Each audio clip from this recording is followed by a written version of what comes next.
much for watching. Hey, let's look and see what's coming up this week. Remember, we're in the unit that's entitled, Why Are We Here? We're in week 3. It's entitled, Why Can't We Fix It? Out of Deuteronomy chapter 5 and Galatians chapter 3. And the point of the lesson is that we are unable to live up to God's holy standard. Well, I got to admit that I'm hurt. I'm really hurt to the core today.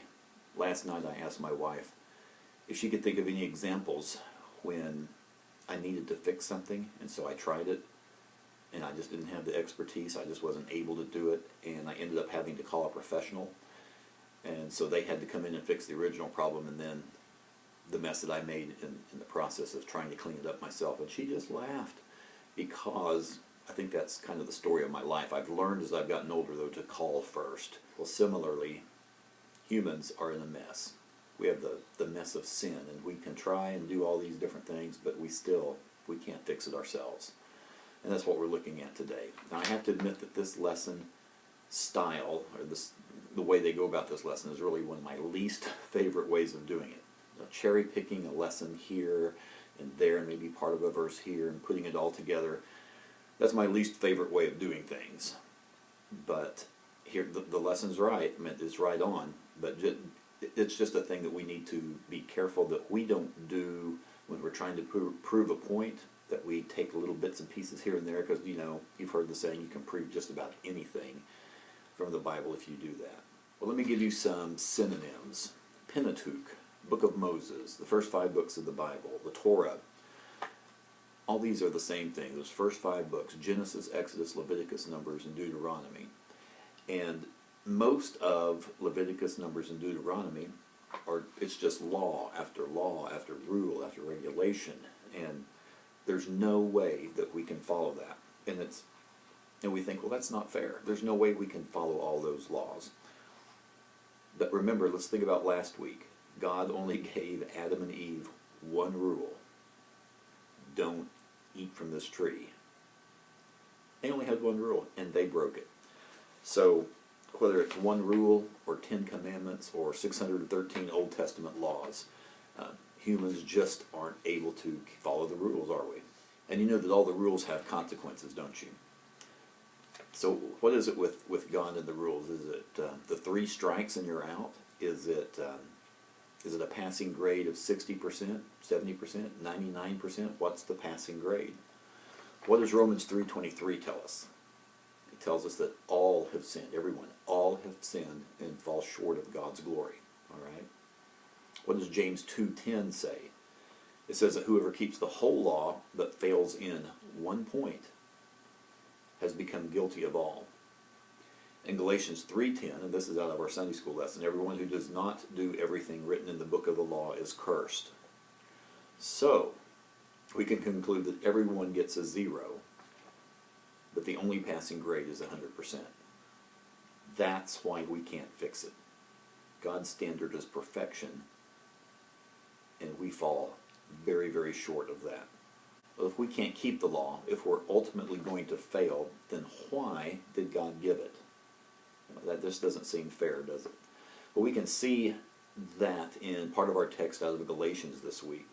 Now remember that Galatians was primarily written to refute those people, those Judaizers who claimed that you had to follow the law for salvation. But Paul said that the law was just temporary, or following the law was just temporary, until the promised seed came. And we learned about that last week out of Genesis chapter 3. Who was that promised seed? Well, Galatians 3:24 in our text tells us that the law was our guardian until Christ, until Jesus came. So the law pointed out our helplessness. There's no way we can keep it faultlessly. It pointed out how terrible, how sinful we are. And it showed how much that God is other than us. His demands are so high, there's no way for us to obtain that righteousness on our own. Here's an example I've heard. I must admit, I just don't follow baseball, okay? I can watch it, it's just not my thing. So I really can't give you any contemporary examples. But let's say we've got 3 people We've got the best pitcher in the major league. We've got you or me, okay, and we've got a 5-year-old child. And the contest is to throw a baseball into the sky and hit the moon. And the 5-year-old, takes the baseball and throws it up a few feet, and I take it or you take it and we throw it up a little bit more. And the major league pitcher, he's able to throw that thing at 95 miles an hour, and so it soars up a little bit higher. The thing is, they all fall very short of the goal. You just can't do that on your own. Okay? So that law was a temporary guardian. The law was a temporary guardian, Paul says, for humans. The law pointed out our helplessness, and it showed how much God is other than us. Okay, we reviewed that already. Therefore, if it shows how bad we are, and it shows how good God is and how much different from us He is, it also points out to us that we need a Savior. We need somebody to save us from the penalty of breaking those laws. Specifically, the law points to Christ, points to the Messiah.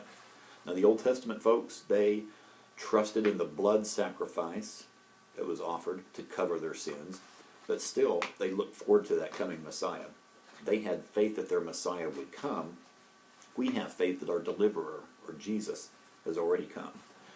And that's next week's lesson. Why did Jesus come? So is the law useful today?